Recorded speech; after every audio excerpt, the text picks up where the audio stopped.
തയ്ക്കുന്നതിന് മുമ്പ് ബിഗിനേഴ്സൊക്കെ ഈ ഒരു കർവ് ഷേപ്പ് ഇവിടെ 1/4 ഇഞ്ചാണ് നമുക്ക് തയ്ച്ച് പോകേണ്ടത്. അപ്പോൾ അതിന് ഒരു 1/4 ഇഞ്ച് ഇവിടെ മാർക്ക് ചെയ്ത് കൊടുത്താൽ കുറച്ചും കൂടി ഈസി ആയിരിക്കും. ഞാനിപ്പോൾ ഇവിടെ മാർക്ക് ചെയ്യുന്നില്ല. ഞാൻ പക്ഷേ ചെയ്യുന്നത് ഇവിടുന്ന് ഈ പോയിന്റ് വരുന്ന സ്ഥലത്തു നിന്ന് കുറച്ചൊരു ഇവിടെ ഇങ്ങനെ ഒരു ലൈൻ കൊടുക്കും. അത് എനിക്ക് എളുപ്പത്തിന് വേണ്ടി ചെയ്യാറുള്ളതാണ്. കാരണം നമുക്ക് ഇവിടുന്ന് തയ്ച്ച് വരുമ്പോഴത്തേക്കും ഇവിടെ ഈ ഒരു പോയിന്റ് കാണാൻ വേണ്ടി ജസ്റ്റ് അവിടെ ഒരു ലൈൻ മാർക്ക് ചെയ്ത് കൊടുക്കും. അപ്പോൾ ഇവിടുന്ന് സൂചി ഇവിടെ എത്തുമ്പോൾ നമുക്ക് ഈ പോയിന്റ് കറക്റ്റ് മനസ്സിലാവാൻ വേണ്ടിയിട്ടാണ്. ഈ ഒരു പോയിന്റിൻ്റെ അവിടെയും ഞാൻ അങ്ങനെ മാർക്ക് ചെയ്ത് കൊടുക്കാറുണ്ട്. ഇത് ചെയ്യണം നിർബന്ധമില്ല, ഞാൻ ഇങ്ങനെ ചെയ്യുന്നത് ജസ്റ്റ് ഒന്ന് പറഞ്ഞതാണ്.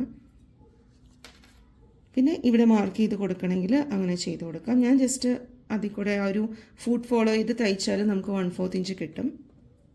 ആദ്യമായിട്ടൊക്കെ ചെയ്യുന്നവർ മാർക്ക് ചെയ്തൊന്ന് കൊടുത്തേക്കണം. അല്ലെങ്കിൽ ചിലപ്പം ആ ഷേപ്പ് ഇങ്ങനെ തയ്ച്ച് വരുമ്പോൾ ഷേപ്പ് ഒന്ന് മാറിയാൽ അത്ര പെർഫെക്ഷൻ ഉണ്ടാവില്ല നമ്മൾ തയ്ച്ച് വരുമ്പോഴത്തേക്ക്.